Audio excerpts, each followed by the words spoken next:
Hello, everybody. Welcome to With Thunder's Applause, a podcast where two friends get together to discuss the events and ideas that will shape our uncertain futures. I'm your host, Steve, along with my co-host, Zach. What's up? Nothing. Should have raised my chair before we started. Oh well. It's okay. I am still traveling abroad, and so recording this from a kind of Oh, nondescript motel bed with a lamp next to it, so I actually have light on my face, unlike when I was in Coeur d'Alene, nice, and it was pitch fucking black because I had no lights. nice. Let's see. Anything fun happened today? I went for a walk and saw a Halloween skeleton dressed up with Christmas attire, which has completed the circle for me. I understand that there are people who do even more, but I'd never seen it. And then I came home and went by the garbage can, and there was a whole bunch of. It looks like somebody took some bushes or something and like put them in the garbage can. And I was going to walk right by. And the wife was like, "Hey, or didn't you need like a bunch of green waste to fill up the bottom of one of your raised beds?" And I was like, "Oh yeah, yoink! Nice to have Nice. that." Yeah, Hell yeah, dude. Hell yeah. That is cool. That yeah, is cool. I'm fucking pretty relaxed right now. I'm pretty high and I'm pretty tired. And work has been boring as shit, but it's okay because I'm still here. yeah. Um, Work's almost always boring. I very rarely found anything that was stimulating. I mean, I also wasn't trying to be like a physicist or anything like that, so probably yeah, could have probably could have shot higher and challenged myself self a bit more. But I think by the time I got to college, I realized that I didn't really care for challenges too much. I just kind of wanted to like work and go home. yeah. I think I felt when I was active duty. I think the last couple years, 2 or 3 years. I think the last 2 or 3 years of my military service. Um, I had a lot of fun at work. Yeah, Because I was a yeah, supervisor and we weren't crazy busy, and I really loved the job and it wasn't complex, and I was at the top of my game, and I had the opportunity to teach people and also supervise people and just fucking hang out on yeah, weekend swing kits when like there were no training missions, so we talk to like a 747 like once every 2 or 3 hours, right? Like, yeah, and maybe like a Cessna or something that was going out for practice approach or something. I don't know. yeah, Either way, um, we play board games and shit. We just fucking bullshit. We all got to know each other so well, and then we yeah, go out and drink. yeah. My last 2 years were pretty chill too. I mean, like we'd gotten back from our deployment, and for the last like full year, I think, we were in dry dock, and it was pretty much just maintaining, going to training for something I was like never going to actually do because they were upgrading a bunch of systems and I was going to be gone by the time they were like fully operational. So it's just like, I got to pretend like I care. And so I pretend like I cared and Yeah, then spent a lot of time like feeding seagulls, for the last month or so. it's fun. Because we had a dinghy like on the outside, actually in the water, for our departments to go hang out in, because the submarine wasn't really livable at that point. There was shit everywhere. And so Yeah, yeah, so I go out on the back of that and just like feed birds. And like for the last month, I just imparted wisdom on new people. that's awesome. Yeah, it was a good last month.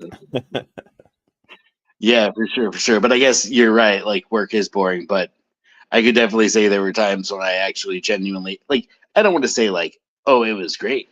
Yeah, Like, there were yeah, moments that were boring, but looking in hindsight, yeah. like there was a lot of fun to be had as well. One of my more memorable like Um, work yeah, go ahead. experiences was at the first bank I worked at. Like there were a lot of nights where it was just like, oh, okay, there's a bunch of people scheduled until 9, a couple scheduled till 10, but like we got really good at doing the job and it's like, okay, cool, we're done at like 7:30. And the few people who cared about like office decorum had left. And one guy's like, I'm gonna go on break. It's like, whatever, I don't care. And he comes back with a guitar and he's like, you care if I play? And I was like, absolutely not, go ahead. And so he just Awesome. had him like playing guitar and shit like that, and other people fucking playing with a rubber band ball that we made, just like bouncing it back and forth. I was like, don't break monitors, guys. I can't explain that. Yeah, like, and there's a lot I can explain away. I can't explain away that. no, it's Oh awesome man, to share stories of good times that can be had as an enlistee. yeah, Because when you're no longer an enlistee and now you're in the fucking system, it's not always that great. yeah. Um, Oh, I mean, this so was at a bank. It's today, not bad. oh yeah, right. And so tonight we're going to just briefly talk about an article about the need for VA healthcare workers to have better conditions and better contracts, hmm and potential labor organizing. hmm And then we're going to spend the second half of the show talking about conspiracies because earlier this week on Ask Reddit, they posed a question: "What is a conspiracy that you still are sure is true?" or something like that. Yeah, yeah. And I thought that would be fun because you know, yeah, Yeah, because they're fun because there's really a grain of truth to all of them, right? yeah, yeah. Like it wasn't, I've given the example a dozen times, right? Like it's just usually the conspiracy theory is like a little embellished over the reality. Yeah, oftentimes more complex than it needs to be. Yeah, like people will invent Clearly, like a secret cabal of, yep, rich people that are hidden away from the rest of us, and it's like, no, it's those three guys, and they're right there in plain they're cult sight. shareholders. Yeah, yeah, and they're right there in Yeah, plain sight. exactly. It's not secret at all. They don't care if you know. You can't do anything about it. Oh man, That's terrible, awesome. All true. right, do you want to get started by reading the Yeah. So going through? we I can't really see have. it. I'm on my phone, so. Oh yeah, no worries. I got it. I But this have is what local we. to us too, because this is one of the larger VA hospitals in Northern California. Yeah, yeah, and I mean, I've heard.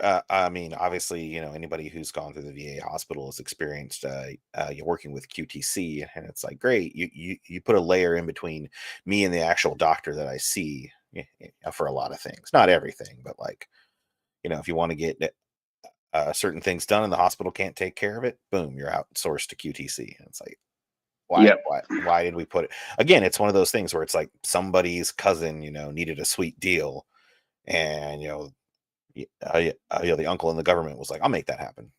And so now, this company is getting rich off of the VA. But anyway, I assume this is San Francisco. Nurses fight VA scheduling conflict caused by outsourcing and cost cutting. The national wave of worker unrest over hospital conditions that create job stress, burnout, and short staffing reached the corner of two streets in San Francisco's outer district last month. Nearly 100 resident or are those resident nurses, I believe, RNs, and other staffers from the San Francisco VA Administration Medical Center spent their breaks on an informational picket line. Let's see.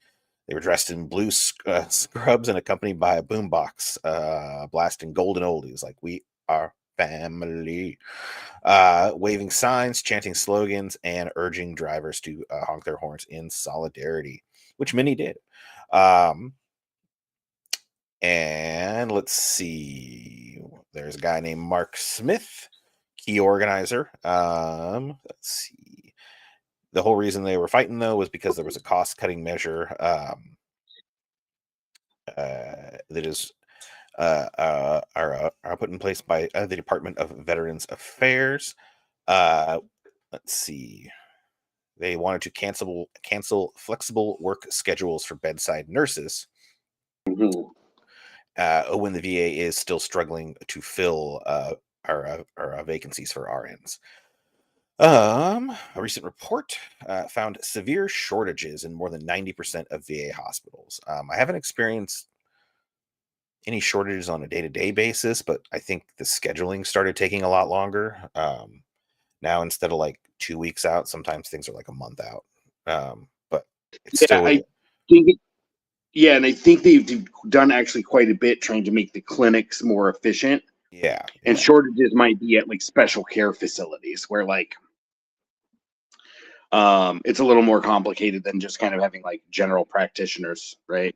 Yeah, exactly. And whatever a lab, on in-house lab and shit like that. Yeah. So yeah, it's interesting. An RN is a registered nurse. A registered nurse is a step down from a doctor, basically. Yeah. Like a registered nurse. Like my cousin got a bachelor's of science in nursing, and then went to school for like another 18 months. And you have to pass an exam and shit. Like a RN is like a certification. So,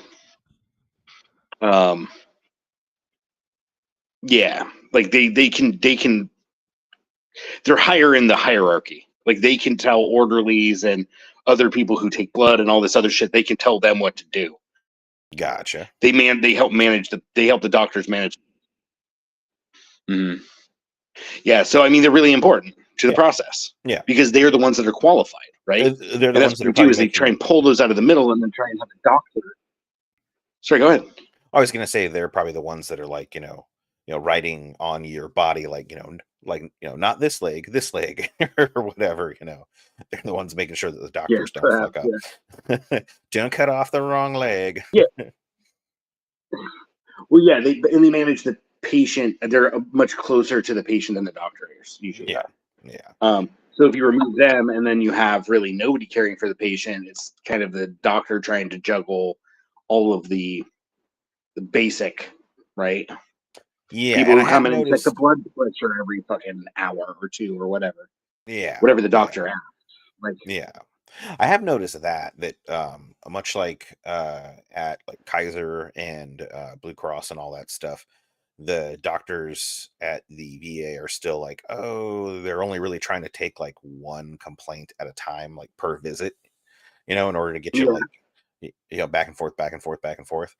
And like, I definitely had to sneak in a second one the last time I was there. It's like, oh, and there's this other thing that I'm incredibly concerned about. Let's go. But let's see. In the wake of the pandemic, the story goes, the flexible work schedule known as 7280 was implemented in order to maintain and attract registered nurses, where they are allowed to work for 72 hours while being paid for 80. And of course, knowing how much that they actually work, for most of us, that would look like, oh, I'm going to get paid for 2 weeks of work and get like a day off for free. And it's like, nah, it's probably like a week and a half at most for the registered nurses. They're in there just working their asses off. Lots of overtime, from my understanding. Mm-hmm. So can you explain that one more time? So it was an incentive that they would pay you for 80 hours work if you would commit to 72 hours of work. Yeah. It's just it sounds like it's just basically to give them 8 hours more in a period of time. 2 weeks. Yeah. I'm going to assume it's 2 weeks unless we see otherwise. But yeah, it's basically to give them more flexibility to get life done, because like nurses are burning out and shit like that, so they need time off to deal with things. 8 hours of off time, so basically an extra 4 hours off every week. That sounds correct. Yeah. Okay. Yeah, that makes sense. My cousin, who's a registered nurse, and I'm gonna actually get to see her soon. Serendipitously, she had the days off work that I had planned to come into town. It just worked out that way. Well, there you go. Oh God, I have those days off. I was like sick, and then my aunt's going to be coming from where she lives far away that I had intended to go visit, and she's going to be in town at my grandpa's. So I'm like, oh fuck, I just go like one-stop shop. I can see everybody in one space. One-stop shopping for all your familial needs. Yep. Then I can just chill in one spot for a few days instead of fucking driving all over the Los Angeles basin at fucking $5 a gallon in traffic. And the shit is like, in my fucking hoopty. Sorry, go ahead. Well, I've got family in the area too, and they're like, "Oh, you should come visit and then go see so and so and so and so." And it's like, you make it sound like these are close by. I get that they're all like in the same area, but some of these are like an hour and a half away. Well, it's the illusion of the city. Yeah. Oh, yes. Very true. You just never leave fucking pavement and buildings. Yeah. Like, so like where we live and you're like, oh, you have to go somewhere. You have to fucking drive through like big chunks of countryside. Yeah. And so it actually feels far away. Instead of like, I don't know, I've been sitting in traffic for an hour and a half. What are we getting there? I don't know, a half hour. Dude, Right? it There's no like is far sense. away. There's no sense of distance though. Yeah. And honestly, distance is, I think, almost more perverse, like how you perceive of distance. Because like if you think about it, Long Beach to downtown LA is like 10 miles. Yeah. It's So, really like, not far. I drove 15, 16, 17 miles one way to the junior college. Yeah. You know what I mean? Yeah. So, That but is a if I complaint. wanted to drive from Long Beach to LA, it would take, depending on traffic, it might take fucking 3 hours. It's Yeah. absurd. Well, and and this leads to the thing that I heard the most from people who weren't from California when I was in the military or just outside of the state, and that is you Californians always talk about distance in terms of time. Like elsewhere they're like, oh, it's about 30 miles up the road or something like that, and they're like, you guys are always like, oh, it's 15 minutes away or something like that, and it's like, that doesn't tell me anything. And I'm like, yeah, it does. It tells you that I know the traffic conditions really, really well, and it's probably going to take you 15 minutes at this time of day. And the thing is, there's no real getting around that by going faster, because there's like stop signs and lights and stuff like that. And so unless you're just like peeling out from each stop, you're not saving yourself much time by going any faster. So it's 15 minutes. Like immediately. 100%. Sorry for the distraction. Let's continue. No problem. So the VA was adopting the 7280 policy about a year ago. It was done as an effort to reduce burnout and get lessen staffing shortages. In case you didn't know, they were paying nurses a hell of a lot of money to do their job for a while. I was reading about a lot of people that were like, oh yeah, I was a nurse over here. They refused to give me a raise. I quit and worked for came back as an independent contractor basically, and got like 3 times my normal pay, all at the same hospital, just because hospitals weren't willing to give a little, and so they had to give a lot. It was fun. Let's see, there's a 70% increase in staffing shortages in the past year. Oh my God. So this answers one of our questions. At the San Francisco VA inpatient and emergency department, our nurses currently work 6 12-hour shifts in 2 weeks, totaling 72 hours. So yeah, it's definitely 2 weeks, and 12-hour shifts sound atrocious. I'm ready to quit working after like 6 at the most. I worked 10s for most of the better part of 5 years. And I worked not just 10 hours, I worked 6 10s a week. Yeah. I've done duty shifts followed by full days, followed by, like leaving the next day, to go somewhere. And so it's a full duty day there. It's like, wow, I haven't slept much in the last 72 to, 90 hours. Sure hope I don't fuck up my job. Yeah,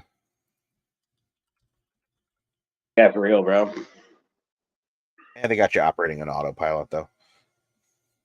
Yeah, you really do. You really do. The worst part was always never mind. That's a way far digression, but a fun conversation. There's morning recovery, and also at daybreak is when all the combat units launched.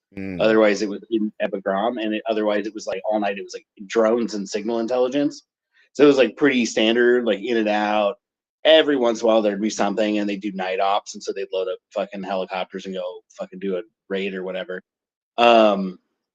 But generally speaking, the air traffic was pretty straightforward. Then, like, right when you're at the end of your 10-hour shift and like you've been up all fucking night, like pounding shitty coffee, and then like there's a morning period of explosion, and you're often stuck having your highest workload of your work shift at the very end of a 10-hour shift.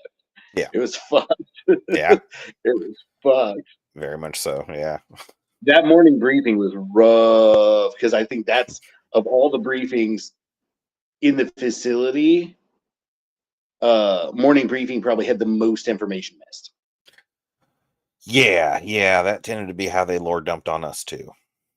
And so, like, if you'd had duty the day before, you're like, I'm falling asleep here, guys. Can you give me the fucking cliff notes here? Let's see. One of the nurses who'd been with the VA for over a decade said that management had initially rolled out flexible scheduling unit by unit to see how it would work and how it ended up actually working. And people were happier and morale went up. Imagine that. However, later, our management said that nurses at Fort Miley, as other facilities popularly known, would have to return to a traditional 80-hour work schedule in early November. Basically, the leadership said there's money missing, and the best way they can deal with that is by taking away your flexible work schedules, basically get 80 hours out of 80 hours. I mean, when you think about it, like 72 hours and being paid for 80 is basically a raise. And so they're wanting to take away their raise. It's what it amounts to without really saying it that way. It says how much they're short. It's like Yeah, $78 $76 million. Yeah, it's So, in, go in ahead. the big term, that's not that much money. That's like a few warheads, I'm sure. Like, didn't you say that all the ones that we're sending over to Israel are like $1 million to fire or Oh something no, like that? oh shit, I forget the fucking system. We sent units to Ukraine, and Yeah. the launcher was, I think we determined somewhere around like 15, and then to fill all the tubes on the launcher, they were like 700,000 a piece or something. So it wound up being like that missile system that got sent over there, and basically like two pump chump popped their load. Yeah. Like those things were costing like $25-30 million a piece. We sent dozens of them. Yeah. So kind of sad when we can't find $76 million, and it's like, hey, I know where we can find $76 million. We just gotta stop giving it to other This people. almost makes me like really mad. The fact, and then guess who suffers when the employees at a veterans hospital are overworked and underpaid? I'm The gonna fucking guess. veterans. Yeah. Fucking veterans. The people that you claim to care so much about once a year. Yeah. Uh, Yeah, this is fucking wild. yeah, and right here they said now they're going to take it away. There's no no difference in pay, no increase in pay to compensate, and so yeah, I'm glad that they're seeing it. I like that too. You basically took away our raise, give it back.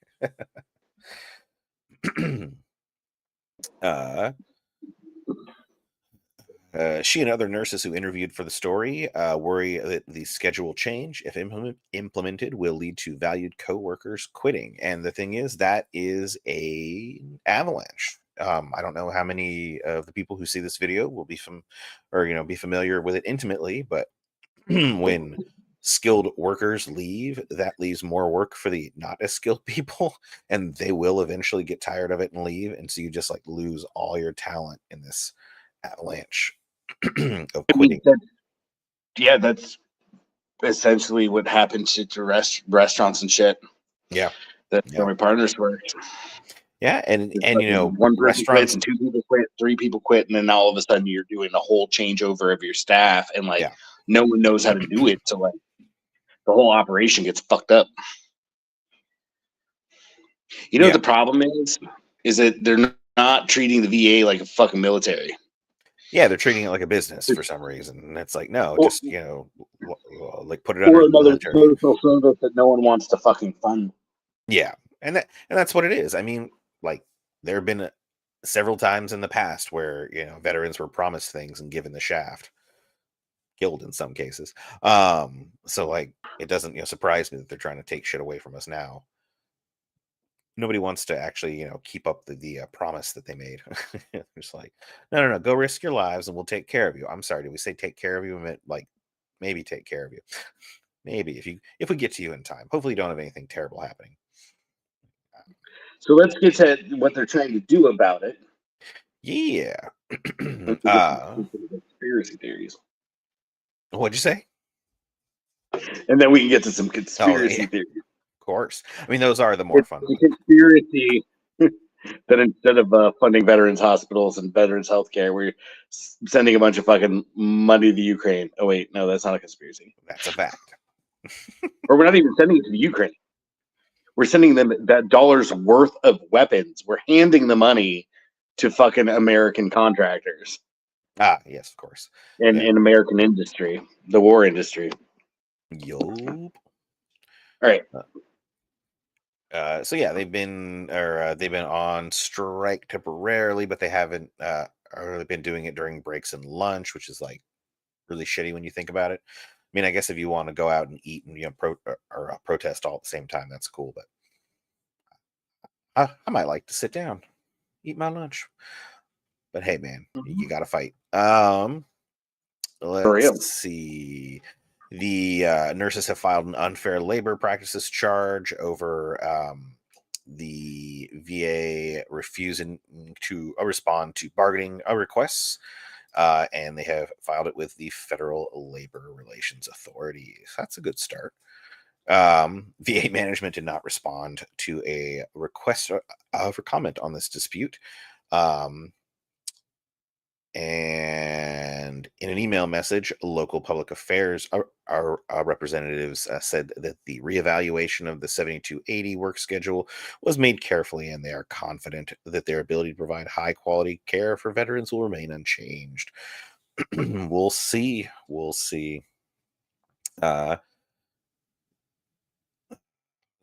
Competitors for nurse. Oh no. Mark Smith, who is part of the nurses that are about to strike, are pointing out that VA's top 3 local competitors are UC San Francisco, the Zuckerberg San Francisco General. God, why does that exist? And California Pacific Medical Center. His wife was a nurse there. Oh, okay. There was, yeah. Oh, okay. When they started dating, she was in healthcare. And then look at this. All of them offer flexible schedules along with equivalent or better salaries and benefits. So yeah, you got to keep up with the other businesses in your area if you want to attract competent so they're staff. saying the VA hospital is struggling to staff because they're not paying what the area demands. Exactly, yeah. And that makes sense and that's part of the reason and frustration I think of a lot of Americans with just our political system broadly is we're like, why do we continue to send so much money there and none of it comes back? Like it's so detached from reality, right? Like none of the funding levels have changed. Like really, I mean, some have, but like funding is always behind because they don't realize that the cost of delivering the care continues to rise, or they refuse to negotiate it. Yeah. Yeah. I'm not saying funding would fix it, and I'm not saying throwing government money at problems fixes things, but like a hospital should be fairly straightforward in what is needed. Like basically, if they had democratic management, then doctors, surgeons, etc., would discuss, and nursing staff and representatives of the various different functions, like even the people who just bring, things like wheelchairs and meal carts and IV stands and shit like that. Like people moving equipment around, like should be a representative in the system, so that when things come up, when we want to move, this room to this room, they'd be like, oh, that would make our job really difficult. And then you fucking negotiate how to run the hospital.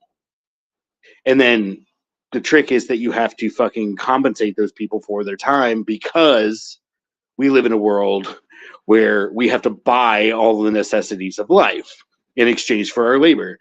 So that's one of the reasons why, and I've said it before here, and I'm going to continue to say it, I'm convinced, like, if we absolutely controlled the cost of housing, where housing was virtually free, and the only financial contribution you had to give to your housing went to like a building maintenance and replacement fund or something, right? It's like, just you have to maintain the building, right? Right. Shit, right.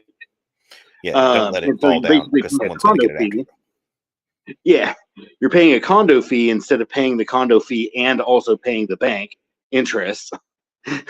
Yeah, and then you have secure housing, and then now negotiating labor for the things that people want to do that fulfill them bring meaning to their lives, like negotiating what we should get in exchange becomes significantly easier because one of the fucking primary necessities and largest expenses in everybody's personal budgets is now fucking essentially gone. Yeah, and I've heard the same argument for healthcare, and that healthcare gets used by opponents to unions all the time in a very dishonest way. They'll say like, "Oh, I've talked to union members and they don't want to give up their hard fought, healthcare." But then when you actually talk to union members, they're like, "No, if our healthcare was covered by government and we didn't have to worry about it, like then we could fight for real shit, like the ability to retire one day with better 401k contributions and shit like that." And so yeah, it's very similar, that it's just another need taken off your plate as you don't have to worry about it anymore, and now you can focus on better and bigger shit. For real. Do they say how we can help if people want to help? I mean, you can go pick it with them. I have not gotten there If yet. you live in San Francisco, I probably wouldn't drive there for a little. It's a symbolic picket, right? They said It they is. quit It on their is. lunch. Yeah, it's going out on They're their not lunchtime. striking. But it does say that their District 5 supervisor, Dean Preston, has chided the VA management for not consulting with frontline nurses or their union. And he has put the ill-advised scheduling a decision in the broader context of privatization of public goods, which I spoke about earlier with the company QTC, basically standing in between, every veteran who wants service, basically, and the actual, doctors that they need to get to. It's just more extracting of value, which is without providing any better service. And you can see it happening in not just the VA, you can see it happening in every sector of medicine. Yeah. Yeah, 100%. I was talking to the desk clerk here at the motel. Her name is Karen. And she had mentioned, like, she's very nice. She's not a Karen.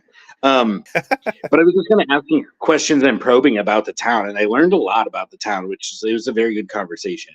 But she was like, "Oh yeah, no." She was kind of talking about how, like, she's like, "Well, when my mom grew up here, like even when I was a kid, like there was shit to do, and it just feels like it's been decaying." And it's like, well,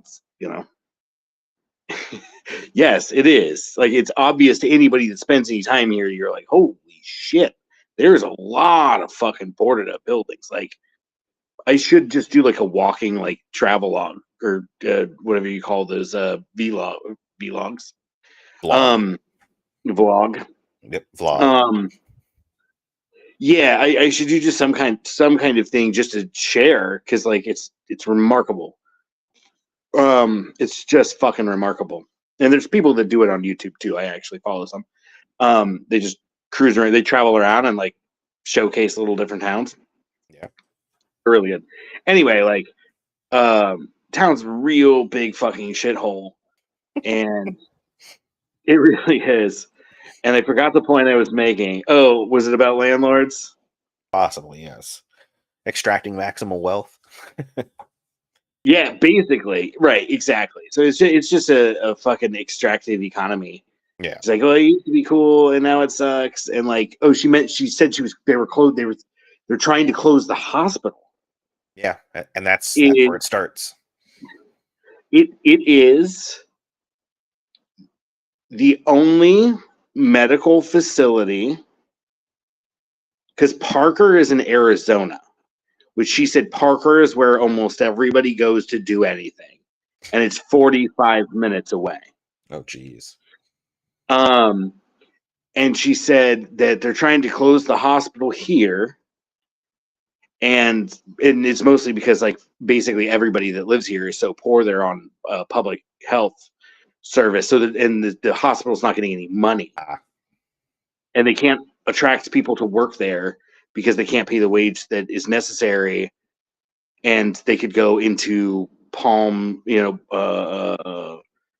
Springs or Indio or like anywhere else and get a fucking really good paying job and live in a place that's enjoyable to live in.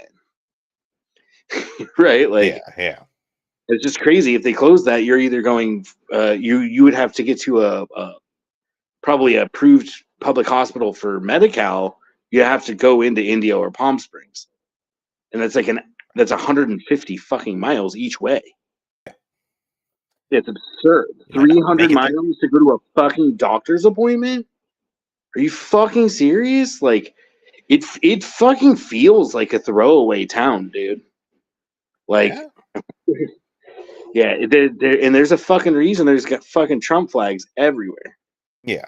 I And mean, part of it is racial terror, because I'm sure there's quite a few fucking undocumented immigrants in the area. yeah.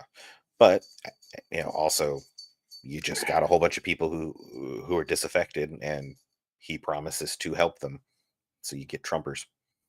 That's all it takes. Just don't help people who need help, and they become desperate and willing to take any hand. So That sounds like a conspiracy to me. What? I found a bit that I like, and then no, they don't give you any information on how to directly help the nurses. I'm sure you could call up and ask. Please don't over spam them or anything. Let's see. As a result of privatization, the San Francisco clinic is one of only many around the country with operating deficits due to unnecessary but congressionally mandated patient referrals to the private sector. The hospital's $830 million budget for 2020 was increased by $87 million for the following year. Yet, of that $87 million, $50 million was spent on reimbursement of private doctors and hospitals who did not have to be paid before because everything was done in-house.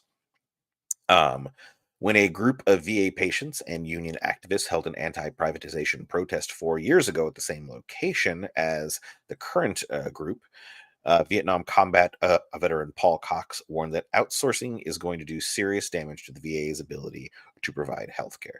And it's not just that it costs money, it's that it adds time. Like, you could have things done quicker in-house than you could by outsourcing to these companies. And this is not just in the VA sector. This is in the IRS as well. I forget exactly when it happened, but it's pretty recently. And I think within the last 5 years, the IRS now outsources any debt that you owe them to a private debt collection company. That debt collection company cannot collect from you. They can only basically tell you that you owe the money and help you set up a payment plan with the IRS. They effectively do nothing, and they are being paid for it.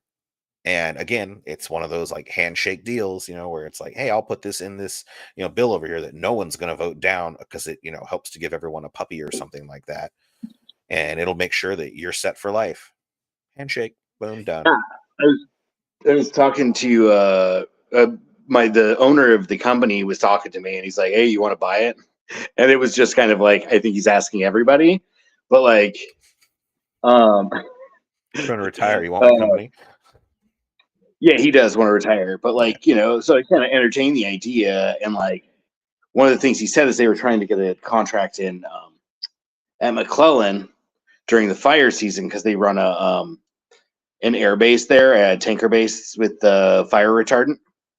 So they'll run planes from nearby in the foothills there to get retardant, and also the big tankers to get retardant, and also they have maintenance tankers there.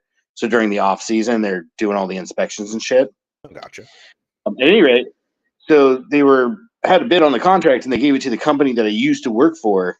And I was like, oh shit. And then he's like, yeah, they're unable to meet their contract obligation all the time because being short staffed. And I was like, yeah, dude, that's how I stopped working for them.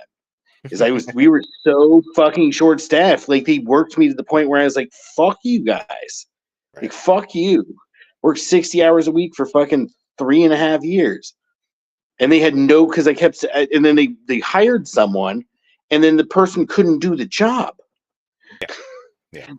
Because they made him fucking come out on his own dime. I think I've complained about this before. You have actually on the show, how he had to move here on his own or cost, and then they were like, "Oh man, we got to fire the guy." So anyway, it's just fucking absurd that they would get another contract. In it, to your point, I'm like, bro, that just has to be a fucking backroom handshake kind of thing, because you're rather than giving it, or rather than assigning the points to the veteran-owned and essentially operated company, there's only like 2 or 3 people that work for the company that aren't military vets. And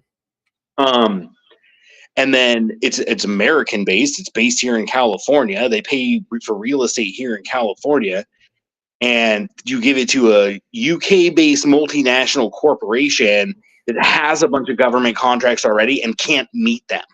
Yeah. Smart. Real smart. Fucking absurd. Yeah. It's definitely a deal somewhere. But now we get to talk about conspiracy theories. Oh wait, we've been talking about conspiracy theories. It is a conspiracy theory that the whole system, like the whole federal government, has shifted to be a fucking massive grift. Yeah, I don't think that's a conspiracy. For our entire adult lives. Yeah. I've never known, like, you know, and my parents even only have maybe like some faint memories. Fucking, they've been lying the whole fucking time. One thing that always gets me is like, you know, learning that credit ratings, you know, didn't become a thing until like the early 80s, and now they control our entire lives. Like, no, that's fucked up. I don't want to believe that, but it's complete fact. So yeah, this was posted on Reddit a couple of days ago. Steve saw it, didn't realize this is a very commonly asked question, and wanted to go over it. Oh yeah, it gets asked all the time. It's cool. You wait until right now to tell me? Yeah, you're like, yeah, this is dumb, dude. We've been doing this forever. Anyway, you can see that the post has been removed. There are a bunch of conspiracy theorists that would say it's because they're, you know, getting too close to the truth and they don't want everyone to know. But I mean, let's face it, Reddit. They really remove the post? Yeah. If a question gets asked too often, they'll usually just, you know, or I'll be like, dude, it's been covered. It's inflammatory. You know, like we tend to get like, oh, you know, every time this question gets asked, like a whole bunch of people get really anti-Semitic really quick or something like that. You know, like that happens on Reddit from what I understand. I don't go into those subreddits very often. I like to help people, damn it. I answer questions about computers. But the post is not removed, like the entire post doesn't get removed, just the content of the original question gets gone. So you can see the title's still here, the post is technically still here, but we don't know what the original idea was. But since it has a good title and everyone has already responded, all the replies are still here. Yeah. So I mean, you know, they basically said, hey, let's remove this from circulation. Yeah. Oh, nice. But but it still exists. They didn't like scrub it. Yeah, it's like lockdown. You can't make comments anymore. All you can do is upvote, downvote, etc. And I can say that from looking at it on my phone. Yeah, and I will say that from looking at it on my phone to looking at it now, two of the more like, you know, kind of real ones, you know, where it's like, oh, you know, MLK was killed by the CIA or whatever, and you know, JFK, you know, like something screwy there. Those two got like downvoted to hell. The more serious ones basically got downvoted to hell, and they're much lower on the list now. But I mean, they're still there. And on my phone, is that because users are downvoting it? Yeah, but it could just be that it's brigading activity. That happens a lot on Reddit as well. And I did notice that on my phone, both of those ones, when I was scrolling through, started off auto minimized, like how these ones are minimized. I saw people commented that they were auto minimized. Yeah, and it happened for me too. So it's like, oh yeah, you know, very weird that the two that are like about something real, and all I can think is that, you know, again, you know, they're like, no, every time this comes up, guys, people just start hating on Jews or something. Saw that. Never mind. It was a bad joke. Okay, that's fine. Don't do it. Don't do it. So, you know, we can start off with something fun, and that is, you know, New Coke in the 80s was invented to cleanse our palates and allow the original formula Coke to switch from cane sugar to cheaper corn syrup without the general population knowing. It's a conspiracy theory, dude. It doesn't have to. Of course, it's bullshit. But new Coke was super sweet, and by the time classic Coke came back, now with corn syrup, no one could tell the difference between the original and classic. Yes. Did the one get enough upvotes that basically was like, no, this isn't true. They were already using high fructose corn syrup. You can see a bunch of replies. Beep. Yeah, there's one that says no, not, and it doesn't get upvoted, even though it's like an actual direct response. Yeah, and like here, So it rewards the first people in a space. Is what it does. It often does. Yeah, there is that first mover, benefit.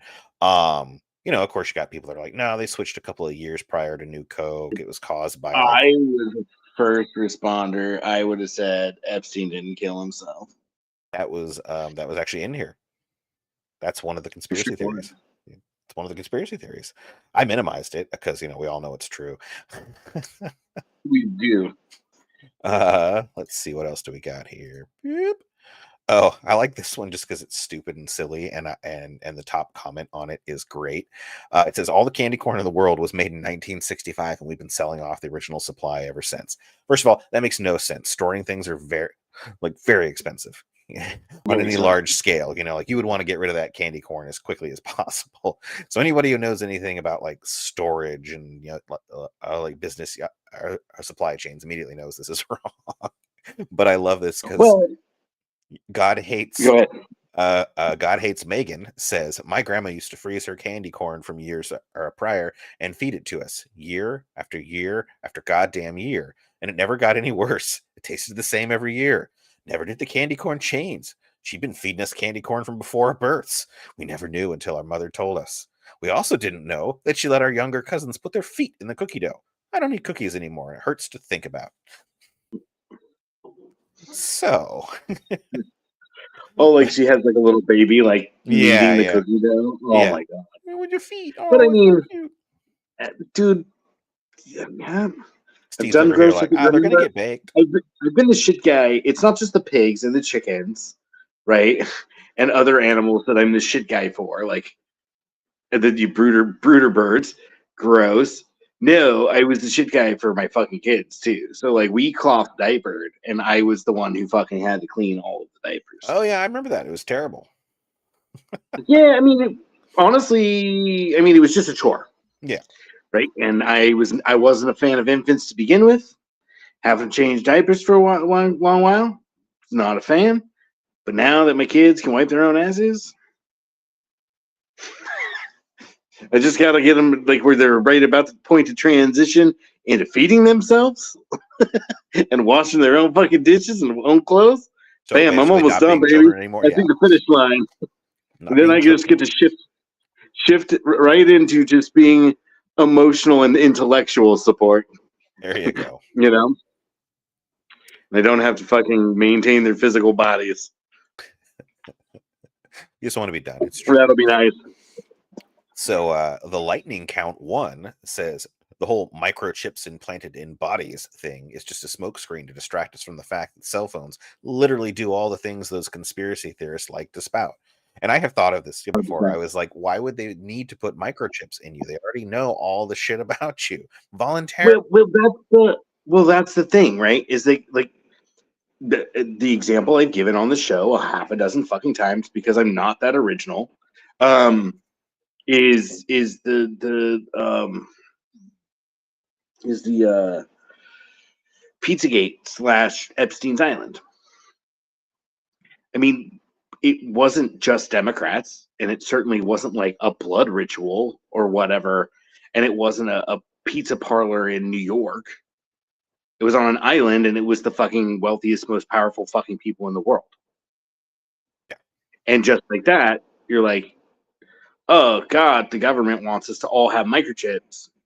When really it's like private corporations are already spying on us and passing that information to the government because they are the government.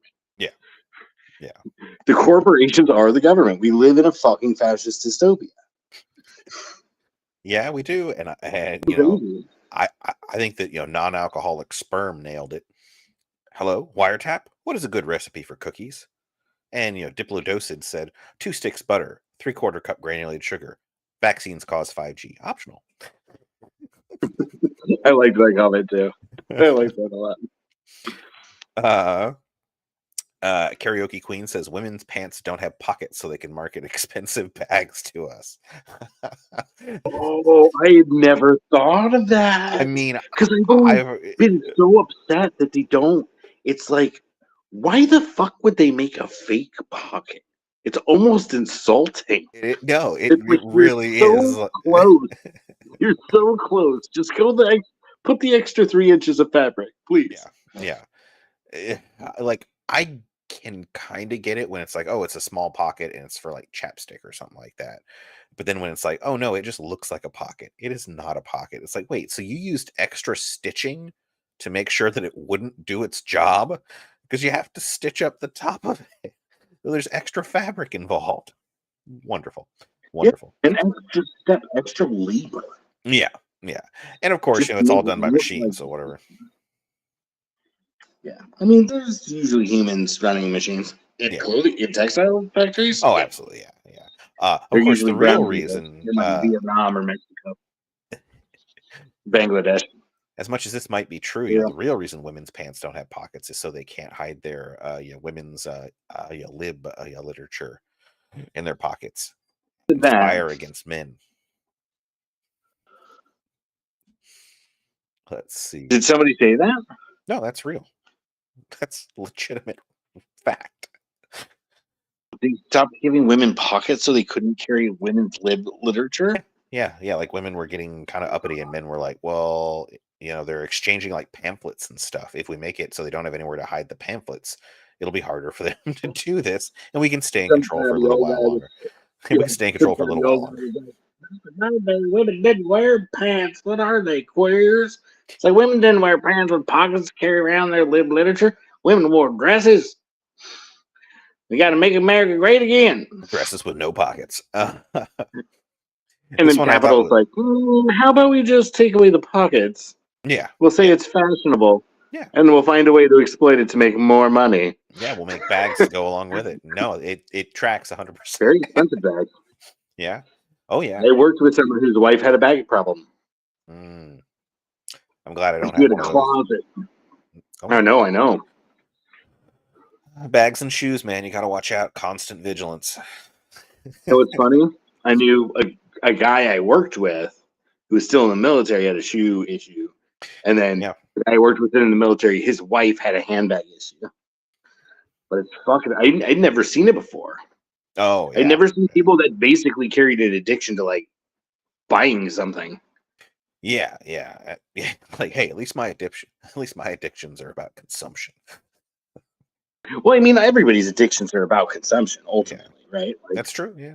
Generally, consumption of something, like doing something in excess, right? Like, but like, yeah, the shoes, like, it's like, at some point, a closet full of fucking Nikes and shit, like name brand shoes, like special editions and shit. Yeah. At some point, that's a fucking liability. Either it just takes up more space than you want it to, like it went costing you too much to maintain the space, with the cost of the shoes notwithstanding, right? Like it's a trade-off at some point. Like handbags, same way, and whatever, man.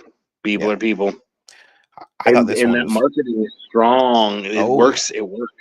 Oh yeah. And we convince people that the shitty bags that like Gucci makes are any better than the shitty bags that Macy's makes, and they're not.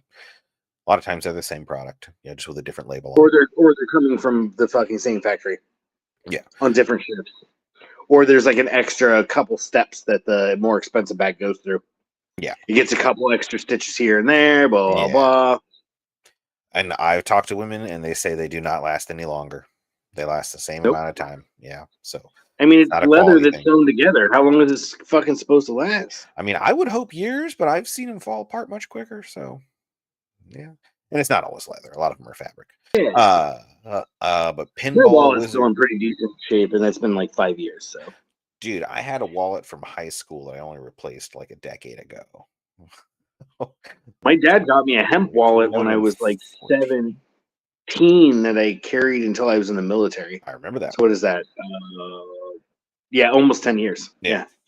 Mine was 14. Yeah. My first one was 14, and I've had this one for 10. So yeah. Wallets that are made well can last a long time. Let's see. You only need a handful of lifetime. Exactly. We've got Pinball Wizard SG, who just said something that I was like, no, that's fact. We know that. Things aren't made to last anymore, and the companies want you to keep buying more of them by making them intentionally worse. Planned obsolescence was the answer. It's like, yeah, it's got a term, not a conspiracy. Come on, guys. It's not a conspiracy. Literally, no, they wrote it down. Yeah. They said, you know what we should do? Make our shit break more often. Yep. Light bulbs were like that. They were one of the first ones. Galloping Skeptic said all the corporate return to office mandates are driven by executives that are heavily invested in commercial property that quickly loses value if companies no longer need giant office buildings. And I can also add on to this and say that banks also need people back to work so that their customers that owe them money on giant loans for properties can pay them back. Bad for banks if our people don't go back to offices. But yeah, this Pogo Yo-Yo 1 says not conspiracy, 100% economics. Whether the execs themselves are personally invested or the investors have made the execs an offer they can't refuse or to protect that investment, it is a commercial real estate value-driven decision. No tenant, no value, no loans, money machine comes crashing down. Yep. It's not a conspiracy. Again, like, come on, guys. I want some crazy off the wall shit. And I didn't find it. All of them were kind of just like, oh, I'm going to be silly about it. And it's like, no, I want some real shit. Let's see, though. The Wacko Magician says oil companies fund Just Stop Oil so they can make activism have negative connotations. Yeah, I would believe that, paid actors are sent to just rile up things. I think you've mentioned how BLM got infiltrated during some of the riots, and people started trouble in order to make it look like they were more violent than they actually were. So I mean, yeah, that's true. And then also like intentional media framing of things. Like all of that shit happens in activist movements. Like they're constantly trying to subvert our efforts. So yeah, 100%. I do believe that some activists are funded because we talked here about pro-human people that are against like ideas of degrowth or like economic contraction as a way to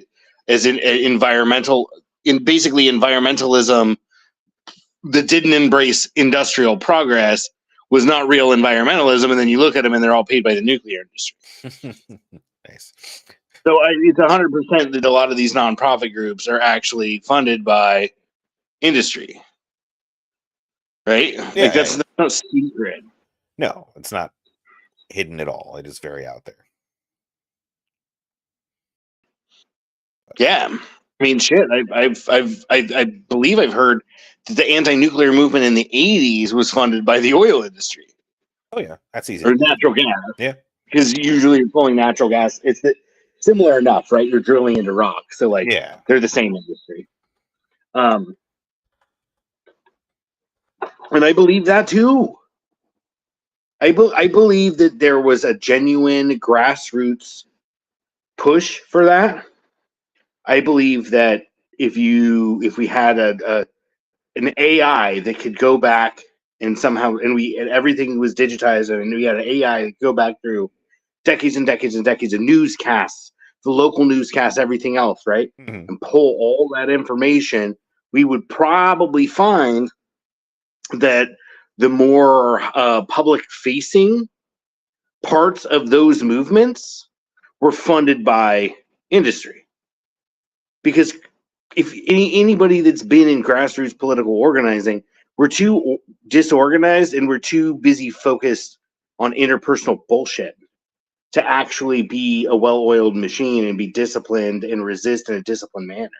Yeah. So of course the ones that look disciplined are the ones that are paid because they can afford to do that as their job, whereas most of us are struggling to fucking pay the bills, and also trying to give time to a positive vision of the future and the political radicalism that requires. Here you go. Stargazer 5781 probably agrees with you. It says occupy or occupy. Exactly, that's how that word goes. Occupy Wall Street scared the crap out of the corporate elite in America. So in order to render this threat harmless, they have been systematically promoting the aspects of radical leftism other benign to them, such as gender and racial divisiveness, while suppressing and characterizing as right-wing other things that threaten them, like class issues and anti-war sentiments. Yes, but yes, I do believe, and we talked about it on the show. I call it as one of the three things that fucking killed the left, and I wholly believe that was intentional, right? Because when you see it on like morning shows, when morning shows are like, oh, look at this issue, or when The View is talking about it, it's not genuinely progressive or genuinely leftist or genuinely radical or genuinely revolutionary, right? Yeah. No, it's manufactured to occupy our minds and our hearts, and to serve as a distraction, as a point of conflict with others we have personal relationships with, right? Bam. To separate us from the people we interact with on a day-to-day basis. Yeah. 100%. That is correct. You got another comment? Night Shadow says it's not a conservative versus liberal, it's rich versus poor. They use politics to distract us by fighting with each other so we don't fight them. I mean, that's an old one. That's been in comics, in newspapers since the 1800s, but it still rings true, and it works alongside the point about using like social media and stuff like that to very easy just get people hyped up about things that don't matter quite so much.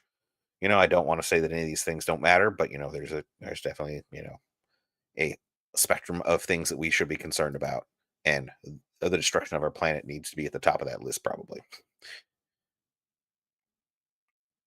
And these people are going to kill us all. The elite of America. Oh well. It was a nice, a nice country and a nice race while we had it. Humans were kind of cool. Oh, I like this one because it speaks to some of the shit that happened on Reddit recently, and that is Peglar says that Reddit forced the mods out. Most of the posts and comments are now AI and chatbots to maintain engagement. And again, I would have a hard time verifying this one. You'd probably have an easier time because you go to more of the news subreddits. What do you... I'm on an astronomy subreddit, and I think it's just gotten worse, as I don't think as many people are participating. I haven't really seen, and a lot of the posts are like clickbaity shit now. Engagement has gone a lot. Yeah, and it's a lot of clickbaity shit too. That would make sense because they're trying to squeeze more revenue out of it, right? The parent companies, but also because we're all coming down from basically being so there might have been an artificially inflated number of users for a big chunk of time, and y'all forgot that these spaces actually were never that popular. They became popular because nobody could go do anything. You would think that's true?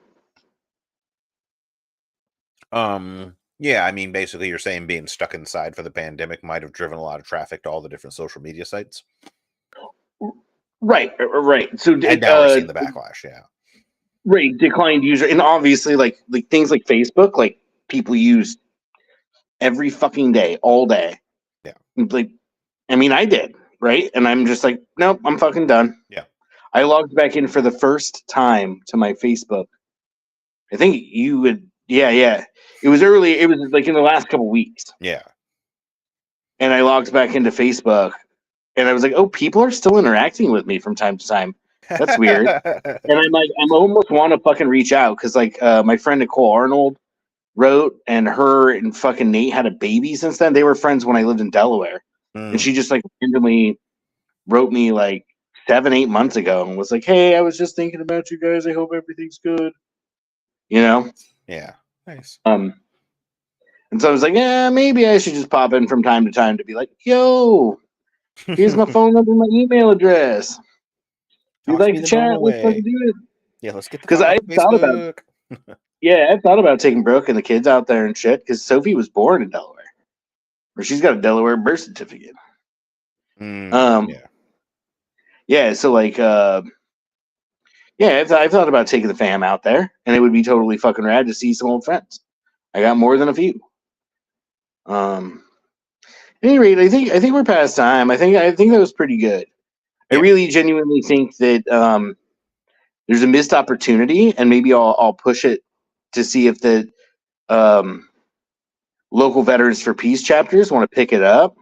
Yeah. I mean, if it's a specific labor struggle there, it's an opportunity for the Veterans for Peace to connect with DSA, and take and also the Green Party. I'll talk to the Green Party Alameda, and it's a real opportunity to kind of like put some kind of independent left political energy into something that could be potentially both beneficial to the workers and beneficial to The patients. keeping consciousness raised as we navigate this uncertain time. With that, I'd like to say thank you for joining us today on With Thunder's Applause Podcast, a podcast where two friends get together to discuss shit like conspiracy theories on Reddit, And where we like to, normalizing conspiracy theories on Reddit. where we also like to remind you that when liberty dies, it often dies with Thunder's applause. With Thunder snapping fingers as he holds the phone with one hand. The world's smallest He's violin. incapable of clapping. He's incapable of making noise while clapping. I'd have to get a lot fucking faster. Or just like start chewing so that I could do that, people who chew tobacco. Oh, I think that weird like tap tap tap thing. I don't know what they're doing. Yeah, there. it's almost like your knuckles. Yeah. Ugh. It's a mystery. Loose knuckles. I couldn't figure out doing snaps with this finger until it was pointed out in a video I was watching that it's all about like this finger slapping this part of your hand. And so like I could always do it, with this one pretty well, but never with this one. And then I practiced for a while, and then I got bored, and I was like, I don't care anymore. Yeah, for sure. All right, show me that sweet, sweet baby Grogu. Sweet baby Grogu or baby Yoda?